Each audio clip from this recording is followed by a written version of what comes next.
Good news kay Casimiro. At para sa mga boxing fans, utak lang ang kailangan dyan. Etong at pag-usapan natin. Pero bago ang lahat, subscribe po ng channel ko. Huwag nyo na rin kalimutan i-click ang notification bell para lagi kayong una sa balita.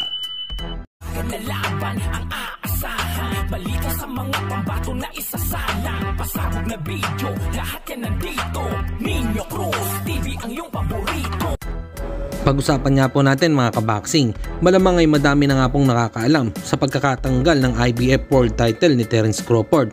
Unofficial na hindi na ito undisputed champion, sa kadahilanan na hindi nito na depensa ng IBF title sa mandatory challenger na si Boots Ennis. Kaya sa ngayon na dating interim na si Ennis ay ganap na pong full champion sa welterweight division, kung saan ay madami ngang na-disappoint sa ginawa ng IBF at tinanggalan nito ng titulo nang ganun kaaga. Ayon nga kasi ito sa balita ni Mike Coppinger ng ESPN, ay nabadtrip din ito sa ginawa ng International Boxing Federation. Nakawawa naman daw itong si Terence Crawford dahil siya daw ang sumalo sa iniwan ni Errol Spence Jr. na obligasyon sa kanyang mandatory challenger, dahil noong hawak pa nito ni Spence, halos nasa 5 taon daw naging champion ito ng IBF. Isang beses lang daw nito dinipensahan ang titulo sa laban nito kay Carlos Ocampo. Ni hindi man lang daw naisip ng IBF na tanggalin ito.